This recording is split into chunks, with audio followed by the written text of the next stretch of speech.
What I'd like to talk about today is the motivations for suicidal terrorism, a topic that has been on top of the agenda for terrorism researchers, and that for very good reasons. And actually, there are two such reasons. One is the epistemic curiosity about what appears as a bizarre phenomenon, and that is the readiness of seemingly unexceptional human beings not only to murder innocents, children, women, old people, innocents and non-combatants, but also to lose their own lives in the process, which seems to run counter to the basic human need for survival. The second reason is pragmatic. Presumably, understanding profoundly terrorist motivation is a preconditioning for altering such motivation, which could furnish a useful tool in the battle against terrorism, in counterterrorism. Now, many recent analyses have addressed the topic of terrorist motivations, and the authors, however, varied in the kinds of motives that they identified as crucial to suicidal terrorism, and also in the variety of motives that seems to be involved. Some people identified a single motive as crucial. For example, Mark Sageman in his influential work on terrorist network, argued that it's the alienation and a quest for emotional support of disenfranchised youth in Muslim diasporas in Europe that propels them to form terrorist networks and subsequently acts of terrorism, including suicidal terrorism. Robert Pape, in Counter-Distinction, political scientist, suggested that it's the liberation from foreign occupation that is the critical motive that underlies suicidal terrorism. And Spekard and Akhmetova, who studied Chechen terrorists, suggested that it's personal trauma that pulls, that has the major weight in explaining suicidal terrorism. And Nasra Hassan, who studied Palestinian terrorists, talked about religious motivations, paradise, being in the presence of Allah, meeting the Prophet Muhammad, and so forth. Now, in distinction to authors that identified, pinpointed a single motivation as critical, some authors were less committal and outlined a whole potpourri of motives. So Mia Bloom talked about honor, dedication to the leader, status, pain of personal loss, coercion, humiliation, feminism, proving that women can also do it and can contribute, therefore, to their society.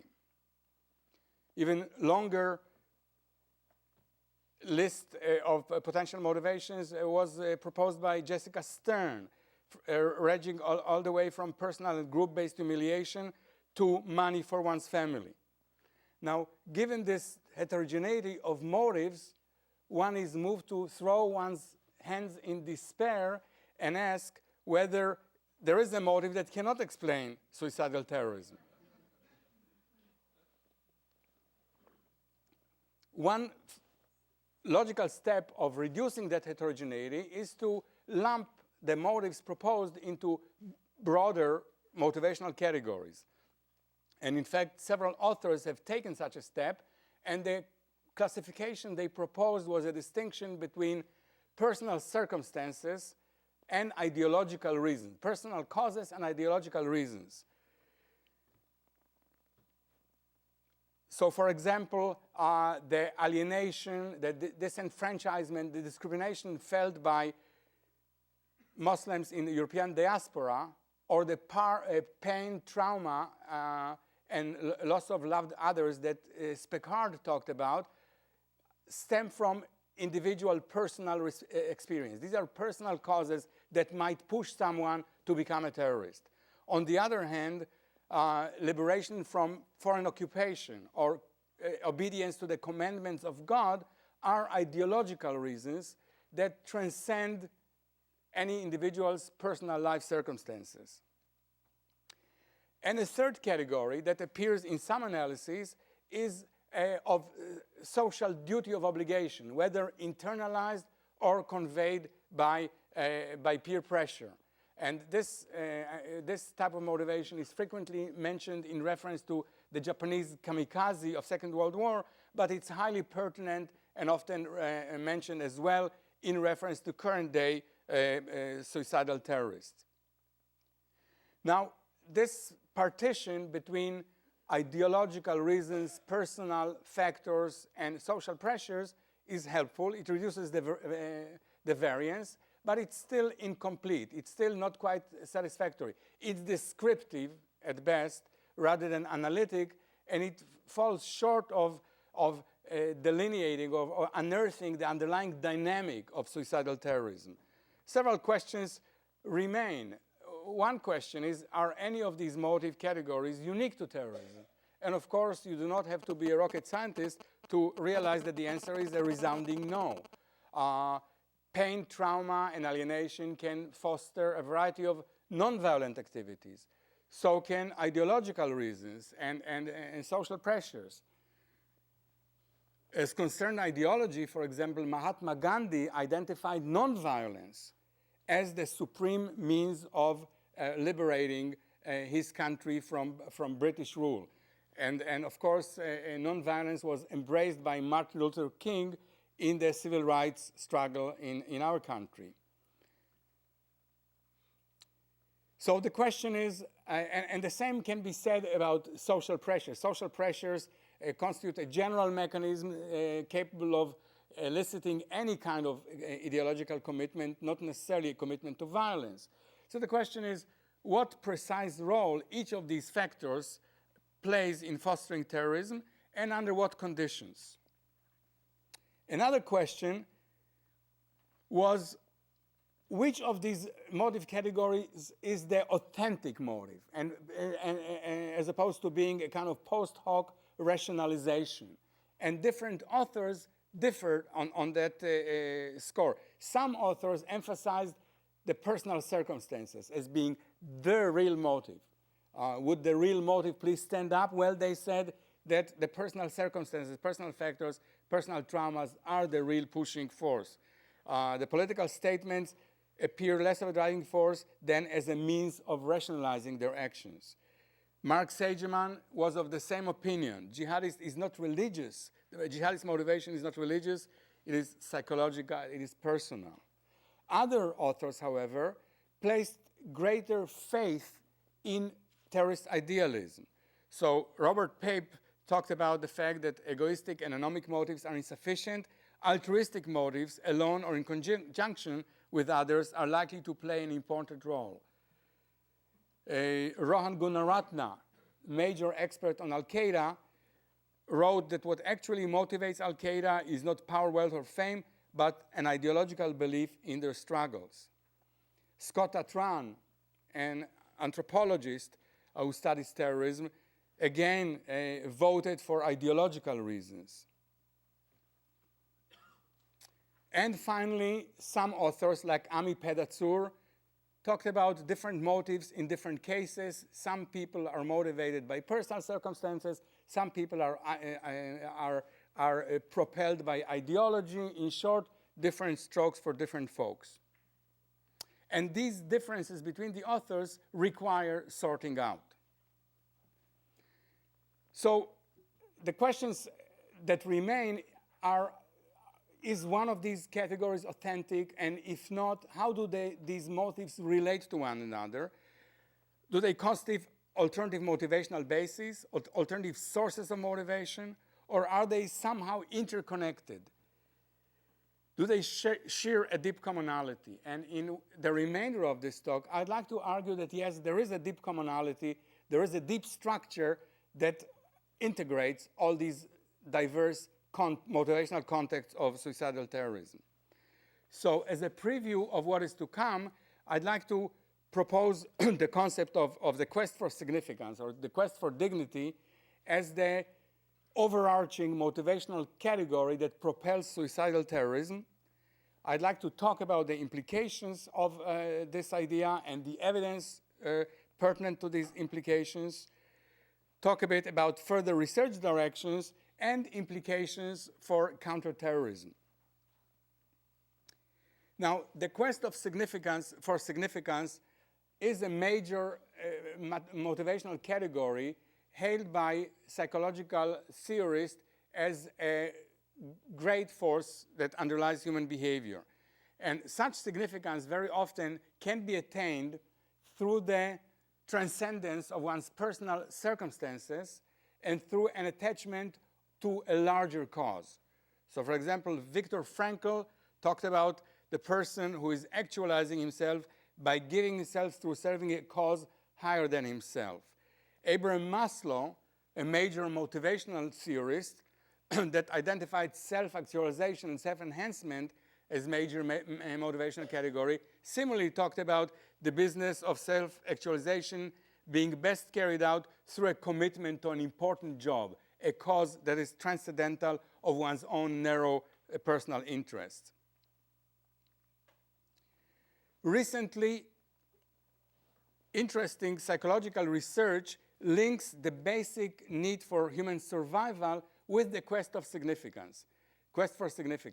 And this is work on terror management theory, mortality salience. What the argument is that the human species is the only species, presumably, aware of its own mortality. And why this is important is that the awareness of one's own mortality carries the threat of insignificance, the threat of ending up as a speck of dust in uncaring universe. And it's this assumption of potential insignificance that motivates people to do well in cultural terms or to be good members of their society. And the supreme goodness, supreme significance is the readiness to sacrifice one's own life for the group when the need arises. You don't do it on an everyday basis. You do it when the need arises, presumably when there is an external, profound threat to the group's existence. Now, putting the group first is highly valued and rewarded by nothing less than the promise of immortality. The group remembers its heroes and its martyrs, and their memory, therefore, lives on in the group's collective memory. Also, through fusion with the group, one's act of sacrifice does not mean the end of one's existence, but rather one's existence is now fused with the existence of the group, and the group's continued existence signifies one's own perpetuity. When it comes to Islamist, jihadist terrorists, the act of martyrdom doesn't even require the end of one's individual existence, but rather continued existence in highly pleasurable circumstances. For men, it's paradise, wedding 72 maidens of paradise of incomparable beauty. For women, there are also some perks, removal of sexual restrictions that are severe in the case of Muslim women, heavenly beauty, irrespective of one's worldly appearance, meeting Muslim heroes, so that paradoxically, whether reflecting a symbolic immortality as a continued existence in the group's collective memory, or concrete existence as denizens of paradise, the readiness to die in an act of suicidal terrorism may paradoxically be motivated by the desire to live forever. Now, this analysis may sound highly theoretical and philosophical. It does have concrete implications that are empirically verifiable. One implication, heavily researched by terrorism management researchers, is that reminders of one's own mortality should augment the significance quest and the readiness to embrace cultural causes. The second implication, that is the mirror image of the first, is that once you adopt the cultural causes, this should reduce death anxiety. Another implication is that other types of loss of significance, besides mortality salience manipulations, should fuel efforts at the restoration of significance. And finally, a threat of potential significance loss should instigate preventive actions designed to fend this off. So these implications identify a broader conceptual theme, that of quest for significance, that ties together personal traumas, ideological reasons, and social pressures under one umbrella concept. Let me move to consider some empirical work that seems to be relevant to these issues. One is terror management research. What is being proven in hundreds of studies the world over is that when people are reminded of their own mortality, and this is done through participants in a research study, answering a questionnaire concerning how it would feel, what it would be like dying, contemplating one's own finitude, one's own death. And in a control group, people are reminded of other unpleasant events. And the dependent variable is the readiness to defend one's culture, to adopt cultural causes. So, for example, in one very famous experiment, and there is actually hundreds of them, it's one of the most researched theories in social psychology these days. In one experiment, people who are reminded of their own mortality recommend a more severe penalty for a prostitute, viewed as a deviant from cultural norms.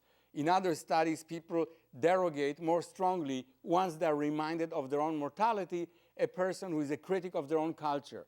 For example, somebody who burns the American flag. Italians reminded of their own mortality become more in-group oriented. They display greater degree of in-group favoritism, and they tend to perceive Italy as more cohesive and united than people in a control condition. Recently, Emanuele Castro and Marc Deschênes summarized this vast body of research that becoming part of collective entities, embracing one's culture, allows individuals to extend themselves in space and time, and this way to overcome the inherent limitations of individual identity inextricably linked to a perishable body. Tom Peshinsky recently looked in Iran at attitudes of Iranian students to a vignette depicting a martyr, a person who is committing a suicidal terrorism by attacking Americans. In the control condition, where people were reminded of dental pain, which is probably not as severe as dying, but it's severe enough, and for some maybe more severe than dying. Under control condition, people, Iranian students disidentify with the martyr. They tend to view him with disfavor. However, when they are reminded of their own mortality, then they tend to identify with the martyr, view him more positively than in the control condition. Now, reminders of mortality in an artificial experimental setting of a social psychological laboratory are hardly the only situation in which one is reminded of mortality. One pervasive reminder of mortality in the war zones is loss of loved ones to enemy violence. Spekard and Akhmedova studied in these terms Chechen terrorists by interviewing fallen Chechen terrorists, by interviewing their family and friends, and also hostages that spoke with these terrorists during the 3-day siege that you all remember in the Moscow Dubrovka theater. And what they find is that in all those cases, there was a personal trauma. More than one family member killed. In 16 of the 34 cases, father or mother killed, brother killed, husband killed, and so forth, in every single case. And that's what they conclude. When we looked at the primary motivation, we would have to say that it was trauma in every single case. What's interesting about the Spekard analysis is that they notice that the terrorists in response to the personal trauma, sought out ideological inspiration. So many of the terrorists were secular, were non-religious to begin with, but in response to the trauma, they sought out their religion. 28 out of the 34 were secular Muslims prior to the trauma. They had no prior relationship to fundamental militant groups, but they sought out these Wahhabist radical groups in direct reactions to the trauma. So there is a sense in which the trauma pushes them to embrace the ideology. There is no separation between the personal traumas and ideological reason. Rather, the one is the instigator, is the trigger, is a factor that increases their readiness to embrace the ideology. We know in psychology that all beliefs, including scientific beliefs, have motivational basis. Well, this could be one motivational basis for embracing radical ideologies. If death anxiety instigates the embracement of cultural norms, does embracement of cultural norms attenuate death anxiety? There's evidence that it does. Durlach, years ago, found a significant negative correlation between purpose in life, measured by a test, and fear of death. And Mario Mikulincer found that depriving people of a sense of belonging increases death ideation, death-related cognitions. And Jamie Arndt and others found the accessibility of death thoughts declines after defense of cultural norms, derogation of the critic of one's culture. A person who is anti-American, bears an American flag, is very critical of our way of life.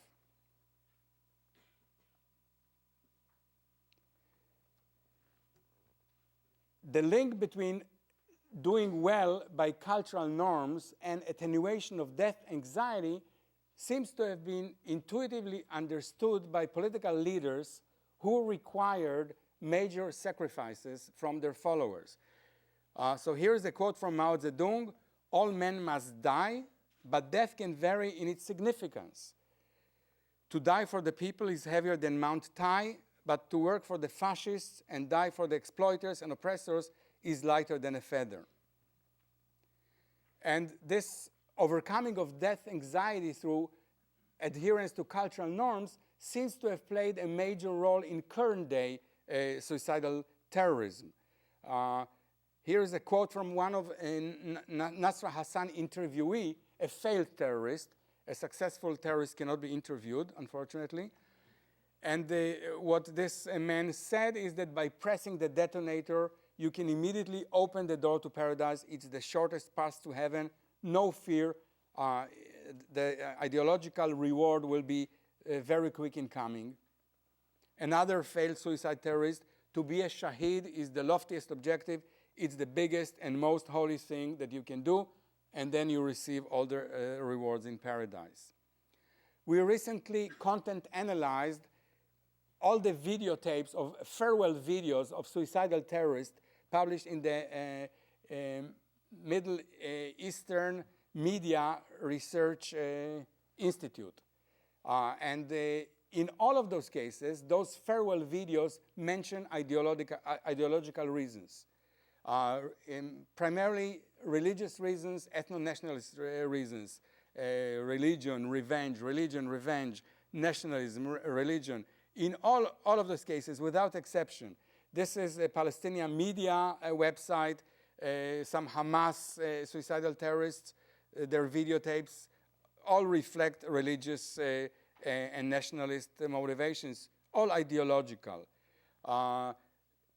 Interviews with mothers, one father, unexceptionally religious justifications. Now one might skeptically ask, are these for real? Are these authentic? Or are these post hoc justifications? Are these some articulations that were prefabricated and put in the mouths of the terrorists by their organizational launchers? There are reasons to doubt that this is the case.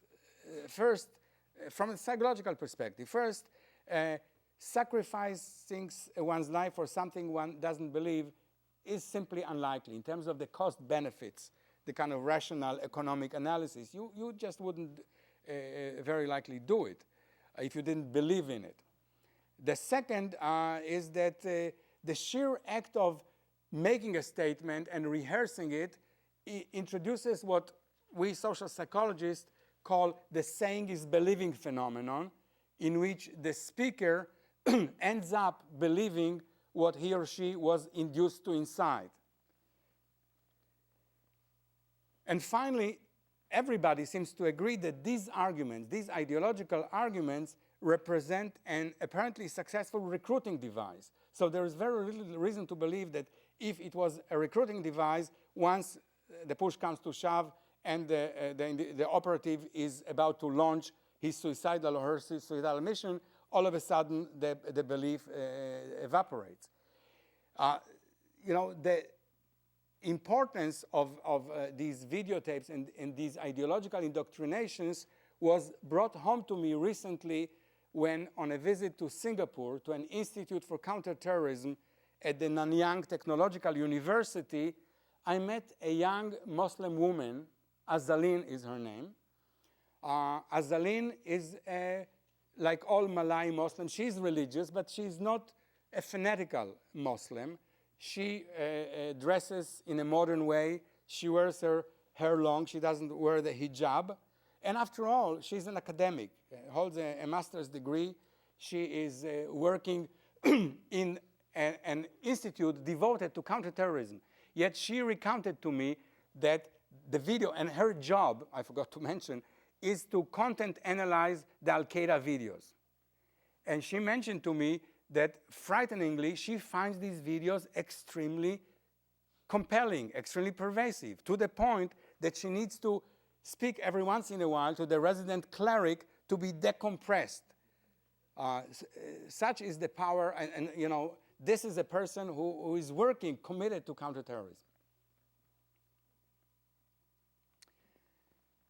The quest for significance suggests that awareness of a threat to one's significance through mortality salience or actual experience of significance loss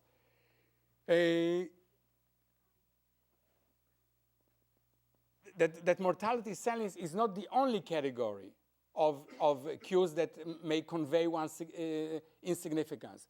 Other such cues may emanate from one's current life circumstances. For example, the feelings of alienation by and disenfranchisement by Muslims in the European diaspora. They are not mortality salience, but they are cues to insignificance. They are discriminated against, they are treated badly. There is an Islamophobia in Europe pervasively. Another cue to insignificance can emanate from one's own group when one's own activities were deviant with respect to the group's norms, bringing social shame and ostracism. So, for example, Wafa Idris, the first woman suicidal terrorism in Palestine, was infertile, which, according to Muslim norms, is a shameful circumstance. Shifa Adnan al-Qudsi, who almost succeeded in becoming a suicidal terrorism, she was caught before the act, was divorced, another stigma on a Muslim woman in a traditional society. Ayat al-Akras, another suicidal terrorism, this time successful, was accused of extramarital sex. Again, a shameful stigma in Muslim society. A 16-year boy from Nablus was diagnosed with HIV positive. Again, a shameful circumstance. This notion of significance quest suggests that apart from threat to insignificance or experience of insignificance through social shame, ostracism, isolation, disenfranchisement, the quest for significance can be motivated by the potential, by the opportunity for significance gain. And this can be inculcated early in the socialization process. For example, recently the Egyptian daily newspaper Ruz al-Yusuf has contained an interesting story about Imam al-Mahdi scout scout organization organized by the Hezbollah in Lebanon. These scouts are aging between 8 and 16. They number in the tens of thousands, and they are indoctrinated with radical Iranian Islam. Here's the way they look. Here's another one that my assistant thought was particularly cute. And according to Rosal Yusuf, the idea here is to train high-caliber Islamic generation of children who would be willing to sacrifice themselves for the sake of Allah. This is the most significant thing they can do with their life. They are trained, they are indoctrinated, they are socialized to hold this belief from very early on. This is their reality. This is their path to significance. When a group is in a deadly conflict with its enemies, adoption of a collectivistic, idealistic causes can provide an opportunity for significance gain through martyrdom and through heroism, through which suggests that adoption of collectivistic versus individualistic causes could be correlated with terrorism. And we recently, at our START Center at the University of Maryland, carried out internet research, followed up by face-to-face research in 12 Arab countries, Pakistan and Indonesia. And we looked at the tendency of individuals to commit to collectivistic causes, one's nation, one's religion, as opposed to individualistic causes. Education, professional development, and so forth. And the dependent variable was support for attacks against the US, and we find across the spectrum of the countries investigated that people who subscribe to collectivistic causes are more likely to support attacks against Americans, both military and civilians. This issue of collectivistic versus individualistic causes, again, was brought home to me when about a month ago I was in Manila and had the opportunity to interview a major lieutenant of the Abu Sayyaf organization, which is an affiliate of Jamaat Islamiyah, which is an affiliate of Al-Qaeda. And his story really reflects the vicissitudes of individualistic and collectivistic goals that mark the up and downs of his voyage through terrorism. So as a young man, he volunteered. He's a Filipino from the southern Philippines, a Muslim, and he volunteered to the Abu Sayyaf organization based on a collectivistic, idealistic zeal to improve the lot of the Muslims in Mindanao, in southern Philippines. Once he joined the organization, he realized that although the goals are lofty, the actual implementation is less lofty, and it involves kidnappings and murder of innocents and so forth. So he was disenchanted with those goals. At the same time, his individualistic goals became prominent. He got married, he had children, he completed his education, he became a teacher in a school. He left the organization. Then, for some reason that he argues was unjustified, he was pursued by the police, by the government, back into the organization, back into commitment to collectivistic causes. Finally, again, the hardships of being in the organization, being on the run, unable to pursue his individualistic objectives, led him to surrender, and now he's collaborating with the police. He's going to be in the witness protection program and so forth. But this interplay of collectivistic and individualistic goals really was extremely important in this individual's trajectory. And you hear similar stories when you look at stories from terrorists from other times and other places, members of the Provisional IRA, members of the Basque ETA, members of the Brigate Rosse in Italy. And the upshot of this is that when individualistic goals allow you to attain significance according to cultural norms, your tendency to adopt collectivism is reduced. When individualistic hopes fail, this provides an impetus for the embracement of collectivistic objectives, which in some cases, not in all cases, not all ideologies, collectivistic ideologies, are violent, but in some cases they could be. And they could provide the warrant for suicidal terrorism. The notion of significant quest suggests that as the baseline of one's felt significance increases, in order to have a just noticeable increase in significance, one has to commit acts of spectacular impact. And this is reminiscent of a recent analysis of, by Euch Prinzak, a political expert on terrorism, of megalomaniacal hyper-terrorists, such as Osama bin Laden or Ramzi Youssef. They perceive themselves in historical terms and dream of individually devastating the hated system. Ramzi Youssef, for example, dreamed of collapsing the two towers on one another. Ramzi Youssef was the mastermind behind the 93 attack on the World Trade Center. He dreamed of 250,000 deaths being produced by the collapsing of the towers on one another.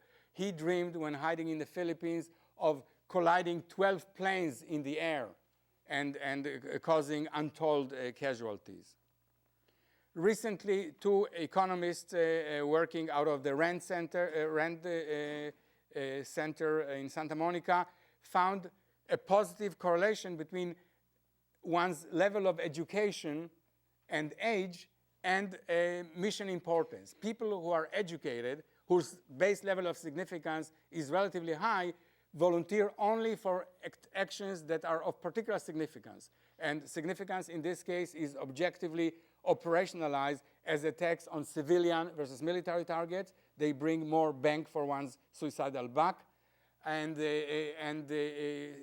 large population centers, which produce greater casualties.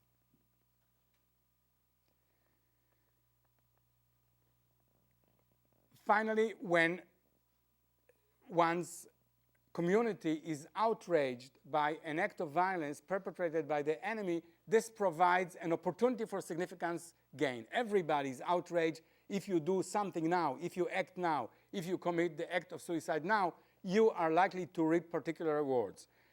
We looked in these terms on the Israeli policy of targeted assassinations. And we had data. We conducted Cox hazard modeling on the impact of assassinating major Hamas figures on the incidence of Hamas suicide terrorism.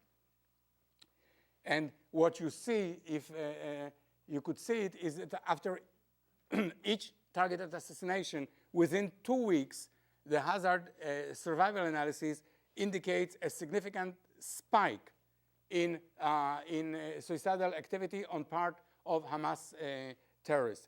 This doesn't necessarily mean that the policy is ineffectual, because it does introduce this disturbance into the activities of the organization, but motivationally, it seems to propel the readiness to commit acts of suicidal terrorism, which is consistent with this notion of a significance quest.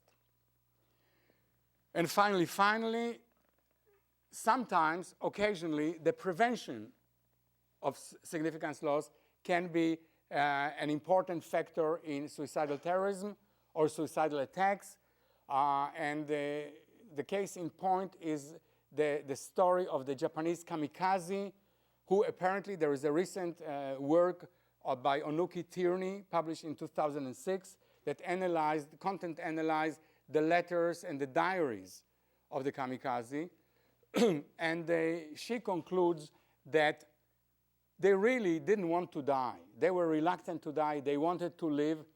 But their sense of honor and the shame, had they refused the mission, pushed them into volunteering.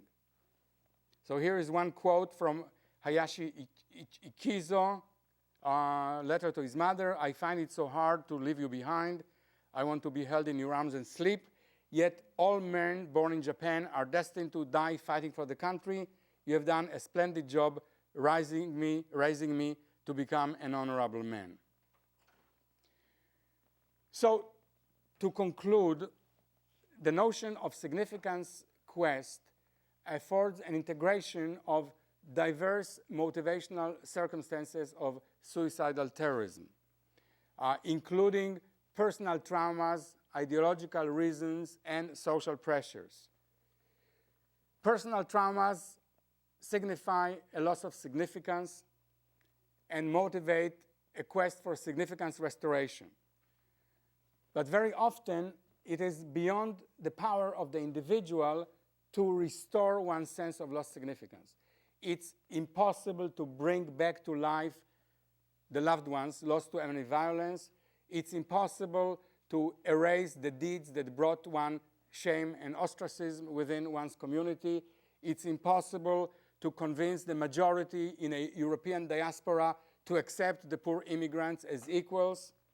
When these direct personal vehicles of restoring significance fail, there could be a collectivistic switch. There could be a tendency to identify with a collective grievance and adopt an ideology that provides the guise to significance restoration. In some cases, this could be through an act of suicidal terrorism.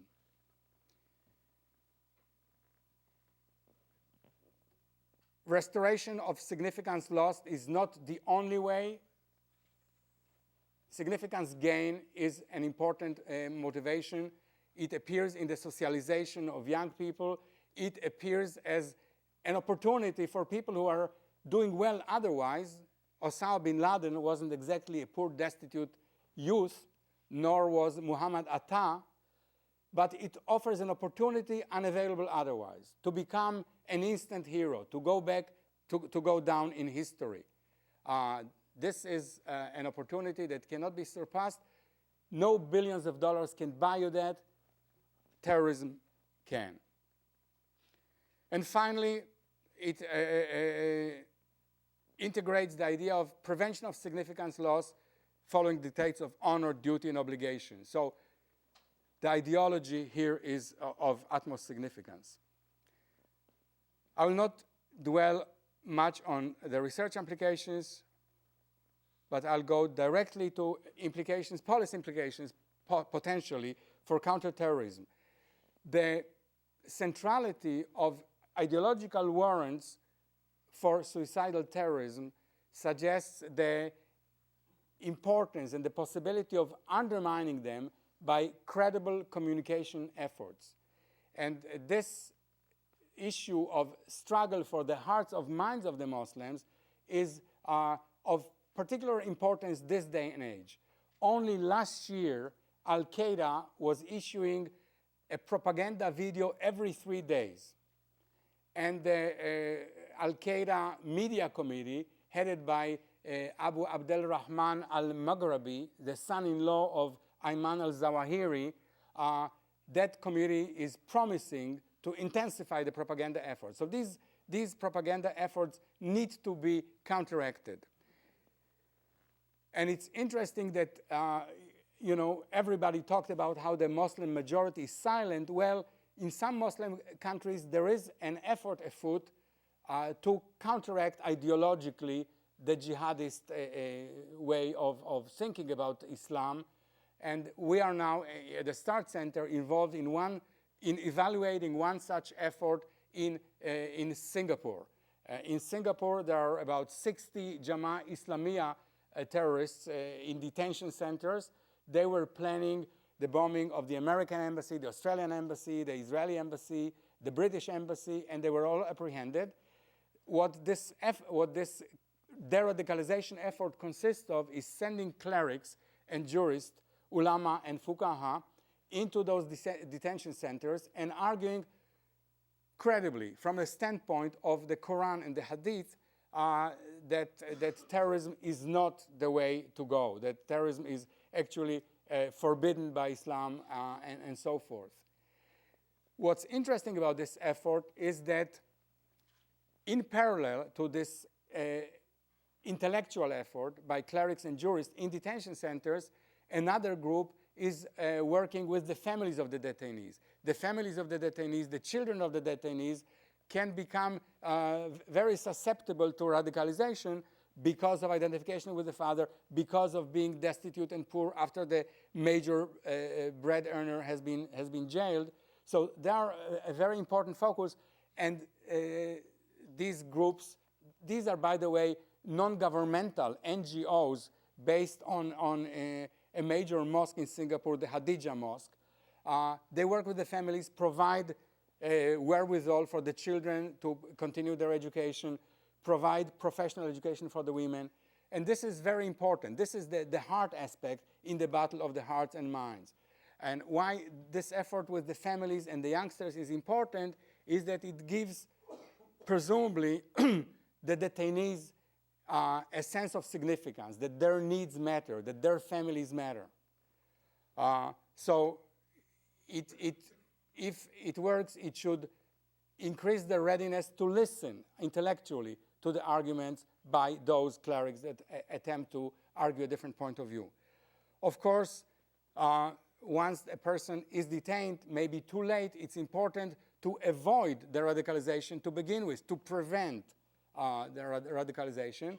And there are important implications here, both on the military level and on the policy level, on the political level. On the military level, it's important to minimize the overreaction to terrorism and enacting a disproportional act to terrorism that may produce collateral damage and push over the brink those people who are outraged by the loss of innocent lives, and push over the brink those who witnessed or suffered the consequences of this injustice. On the political level, it means an attempt to implement immigration policies, foreign policies, educational campaigns that are intended to reduce intergroup tensions and reduce the sense of immigrants and other minorities that they are mistreated, that they are disenfranchised, and reduce, therefore, their readiness to make the leap into terrorism. Positive intergroup contact, strict anti-discrimination laws, strict anti-discrimination norms that have worked in our country to a considerable extent in reducing racial tensions, in reducing gender tensions. We have a ways to go, but we have gone a ways already. These kind of policies would be extremely important in preventing the radicalization. It's not something that can be solved militarily. It's not something that can be solved from one moment to the next. It has to be something that is long-term and very fundamental and very pervasive. So to recapitulate and conclude, authors have identified a wide heterogeneity of motives for suicide missions, classifiable into personal traumas, ideological reasons, and social pressures. The notion of significance quest, the quest for human dignity, seems to provide an overarching motivational concept that explains a large amount of variance in suicidal terrorism. Terrorism justifying ideologies promote significance gain, afford undoing of significance loss, and afford the prevention of significance loss. And this kind of analysis is not merely philosophical, it's consistent with empirical data. Much more research needs to be done, of course. But it also has implications for counterterrorism, and basically it's a two-pronged implication. One is on the intellectual, the battle for the minds, provide intellectual counterpoint, because everything is done in the name of some ideology. So an ideological counterpoint is essential. And the second prong is to reduce the readiness to embrace them by reducing as much as possible the bitterness, the feeling of grievance that large swaths of people may experience. Thank you.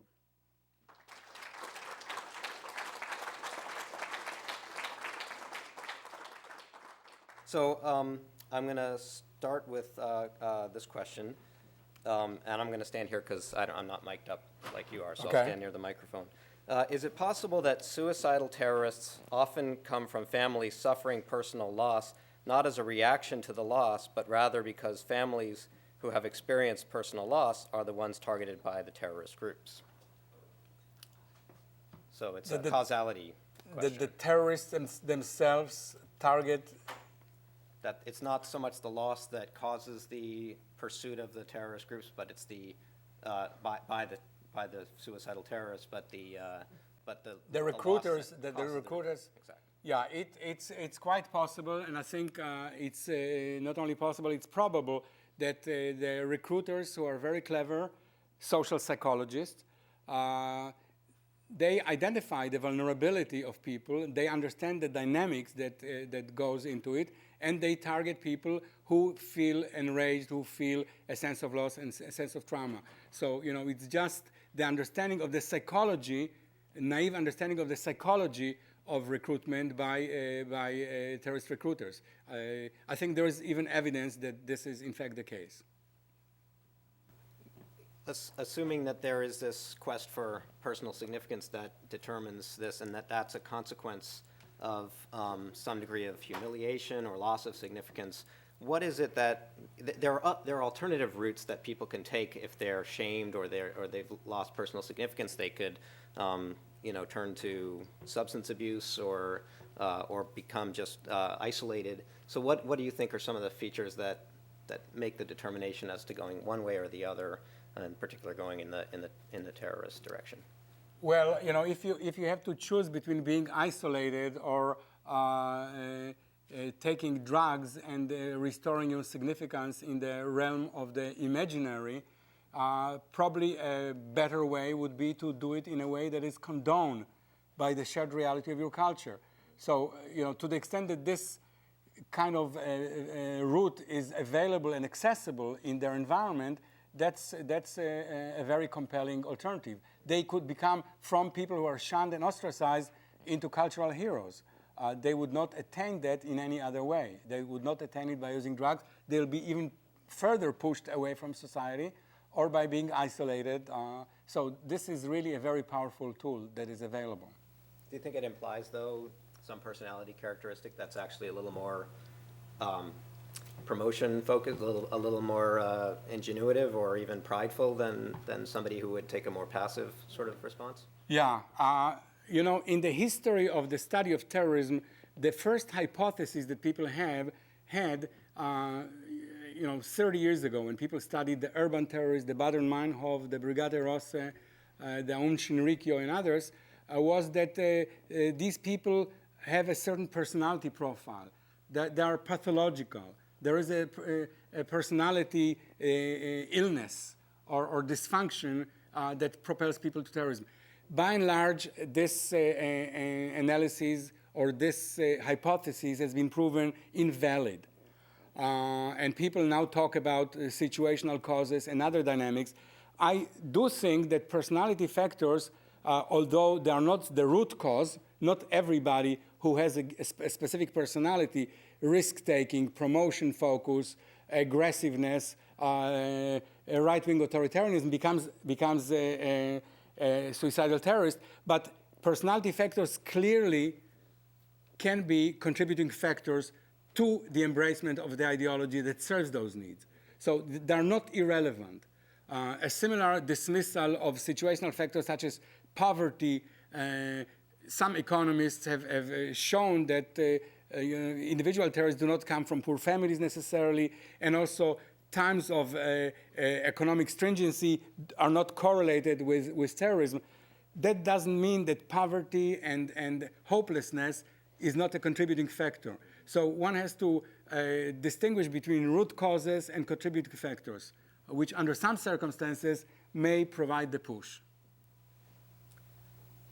This question is also in that vein to some extent, and what this person raises is that a specific case of Ayman al-Zawahiri, who is an educated physician, had a lot of purpose in life and no clear evidence of personal loss or humiliation, who was nevertheless an architect of militant Islam. In a way, this question begs the question because, of course, Zawahiri is not a suicidal terrorist, so maybe that's the key distinction. But do you want to elaborate on that, possibly? Well, I think why did it become terrorist in the first place? right? Why did Osama bin Laden? I think this is an opportunity to become a historic figure.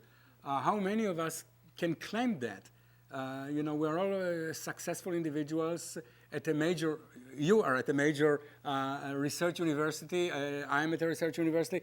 We cannot claim, however hard we try, Muhammad Atta with one deed is going to be mentioned in the annals of history. Zawahiri, by being a physician, will not attain. So the kind of level of significance, level of heroism that this affords is unsurpassed, incomparable to what one could attain through normal means. So this is extremely alluring. The possibility, once the rise of fundamental Islam didn't start with al-Zawahiri, but once it was there, the idea that Islam was mistreated, that has been exploited, and there is the opportunity of avenging and converting the Muslims to the true faith. That affords an incredible opportunity to people who are otherwise successful in conventional terms. And to be fair, your topic is suicidal terrorists, and that's probably a completely different category. That's slightly different, yes, but there's a continuity there. Yeah. Okay, this is of a different flavor. Can you please discuss the differences in frequency of suicidal terrorism by men and women, as well as any differences in motivation patterns between men and women that do? This is a very interesting topic. Women have been represented in terrorism, both in urban terrorism, the Baden-Meinhof, the Meinhof part of it, and in Italian Brigate Rosse, in Basque ETA, in Palestinian terrorism, in Sri Lankan terrorism. So one motivation that has been mentioned is the attempt of women to assert their significance, their possibility of contributing to society, to become as important and as heroic as can men. But women in terrorist organizations are between a rock and a hard thing.